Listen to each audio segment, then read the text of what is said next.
ప్రెగ్నెన్సీలో చేసే ప్రతి స్కాన్కి ఒక పర్పస్ ఉంటుంది. అదేంటో తెలుసా? హాయ్, నేను మీ doctor Padma Rathod, consultant gynaecologist at Om Sai hospital, Jagtial. ప్రెగ్నెన్సీలో మొత్తం 5 స్కాన్స్ చేస్తాం. ఫస్ట్ స్కాన్, దీన్ని ఎర్లీ ప్రెగ్నెన్సీ స్కాన్ లేదా డేటింగ్ స్కాన్ అంటారు. ఇది 6 నుంచి 8 వారాల మధ్యలో చేస్తాము. అంటే బేబీ యూట్రస్లో ఉందా, లేకపోతే పక్కకి ట్యూబుల్లో ఏమన్నా ఉందా, అంటే ఎక్టోపిక్ ప్రెగ్నెన్సీ ఏమన్నా ఉందా, అండ్ బేబీ ఫిటల్ హార్ట్ అనేది వచ్చిందా రాలేదా అన్నది చూసే స్కాన్. రెండో స్కాన్ని దీన్ని ఎన్టీ స్కాన్ అంటాము. ఇది 11 నుంచి 13 వారాల మధ్యలో చేసే స్కాన్.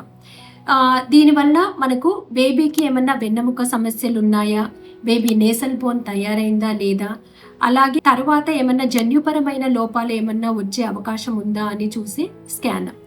మూడో స్కాన్ టిఫా స్కాన్, దీన్నే అనామలీ స్కాన్ అంటారు. అంటే ఇది బేబీకి తల నుంచి కాళ్ళ వరకు అన్ని ఆర్గాన్స్ సరిగ్గా ఏర్పడ్డాయా లేదా అన్నది తెలుసుకునే స్కాన్ అన్నమాట. నాలుగో స్కాన్ గ్రోత్ స్కాన్ అంటారు. ఇది 28 నుంచి 32 వారాల మధ్యలో ఉన్న ప్రెగ్నెన్సీ వాళ్లకు చేస్తారు. దీని ద్వారా ఏంటంటే బేబీ వెయిట్ అండ్ బేబీలో ఉమ్మునీరు ఎలా ఉంది అండ్ బేబీ సరిగ్గా గ్రో అవుతుందా లేదా అని తెలుసుకునే స్కాన్. ఫైనల్ స్కాన్, ఇది చాలా ముఖ్యమైన స్కాన్. దీన్ని ఫీటల్ డాప్లర్ స్కాన్ అంటారు. ఇది 32 నుంచి 36 వారాల మధ్యలో ఉన్న ప్రెగ్నెన్సీ లేడీస్కి చేస్తారు.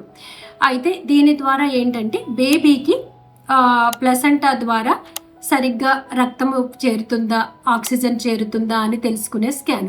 ఇలా ప్రతి స్కాన్కి ఒక స్పెషల్ పర్పస్ ఉంటుంది కాబట్టి మీ గైనకాలజిస్ట్ సజెస్ట్ చేసిన ఏ స్కాన్ని మిస్ అవ్వకండి. Healthy mother, healthy baby. Thank you.